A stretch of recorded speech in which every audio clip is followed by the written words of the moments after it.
Après cette courte pause sportive, eh bien, nous retrouvons nos dizaines, nos chefs de famille. Alors, j'espère que vous avez pris le temps de regarder la vidéo de Petite Poulette qui comptait ses boîtes d'œufs.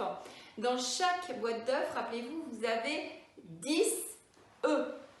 Alors, ce qui correspond en fait à un paquet de 10, donc une dizaine. Reconstruisez bien pour ceux qui ont besoin. Je sais que c'est encore pas évident pour tout le monde, mais je vous assure, c'est plus un problème de vocabulaire, comprendre ce qu'on dit, qu'un problème de maths. Parce que tout le monde dans cette classe sait compter jusqu'à 10. Donc, 1, 2, 3, 4, 5, 6, 7, 8, 9, 10. Paf, je fais un élastique, je mets dans un paquet. Et ça, j'ai une dizaine. Une dizaine, c'est un paquet avec 10 choses. D'accord?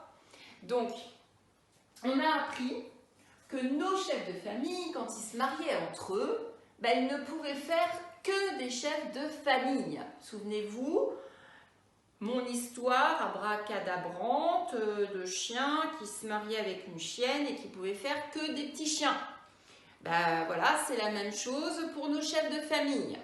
Donc, le paquet de 10 qui se marie avec un autre paquet de 10, et ça va forcément faire des paquets de 10. Et vous avez très très bien vu ça dans le Jokatop. Globalement, tout le monde a super bien réussi. Alors, j'ose espérer que papa et maman ne vous soufflent pas trop les réponses. Je vous fais confiance. Donc, aujourd'hui, je vais vous demander de marier encore une fois des paquets de 10, c'est-à-dire des dizaines entre elles, pour faire la deuxième page de votre Jokatop calcul, c'est-à-dire la page 47. Donc ne vous trompez pas, prenez bien le calcul. Voilà. Et puis enfin, on se retrouve en géométrie où j'aurai une petite surprise également à la fin de cette vidéo. On vous mettra un petit lien pour pouvoir faire un petit jeu sur l'ordi. Vous verrez que c'est un petit parcours fléché où il faut aller vite pour se déplacer en fonction des cases et des lignes. Donc souvenez-vous le vocabulaire de base, les quadrillages n'ont pas de carrés, ils ont bien des cases, d'accord? Et donc pour finaliser ce quadrillage, on a des colonnes, tac tac, verticales, et nous avons bien des lignes. Dans ce vocabulaire, j'ai remis un quadrillage sur le tableau. Ce qu'il faut savoir, c'est que pour se repérer, on utilise toujours en premier les lignes, le vocabulaire des lignes, c'est-à-dire les lettres. Voilà. Ici, vous avez les lettres au début de chaque ligne. Et dans chaque colonne, vous avez les chiffres. Pour pouvoir indiquer, par exemple, si je vous dis qu'il y a un trésor qui est caché en B4, donc déjà, comment ça va s'écrire? Il va falloir mettre une parenthèse, écrire le B, mettre un point et une petite virgule, et ensuite 4. Le point pour le trésor caché en B4, je regarderai le B, et puis ensuite, je vais aller jusqu'à la colonne 4. Donc B, 1, 2, 3, 4. Mon trésor caché est forcément ici. Voilà, ça c'est un petit jeu que vous pouvez également faire avec papa et maman ou avec vos frères et sœurs si vous avez des plus grands. Ça peut être assez drôle puisqu'on peut jouer à la bataille navale comme ça. On peut imaginer qu'on a des bateaux qui sont cachés sur un quadrillage. Donc mettons que l'un des plus grands bateaux étant le porte-avions. Je dis que j'ai un porte-avions qui est caché. Et voilà, on m'a touché en B4. Mais moi j'ai décidé que mon porte-avions en fait, il était ici.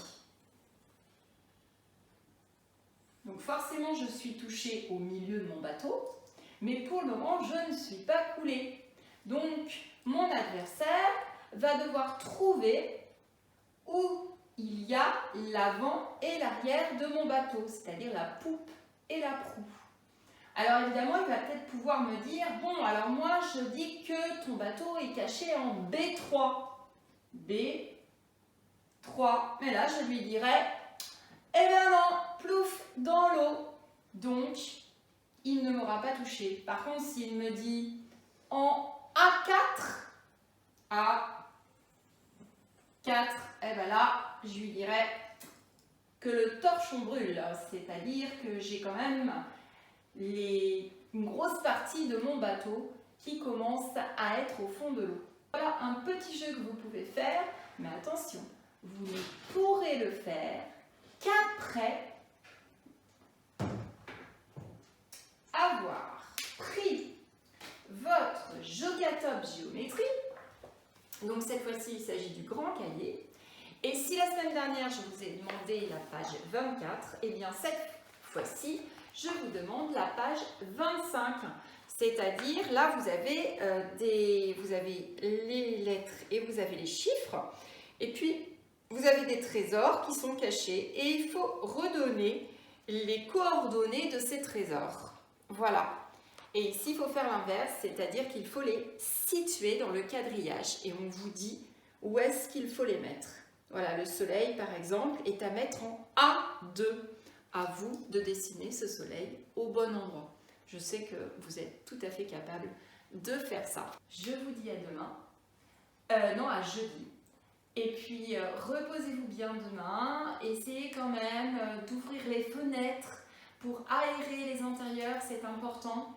Et puis, comme vous avez pu le voir, c'est très très facile de faire un petit peu de sport. Vous pouvez refaire les gestes que je vous ai proposés. Je vous en proposerai d'autres pour faire les pauses à partir de jeudi.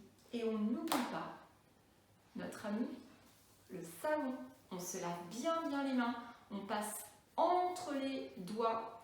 Et puis, on n'oublie pas les dessus des mains. Voilà. J'espère que vous êtes tous en forme, mes petits loups. Et je vous dis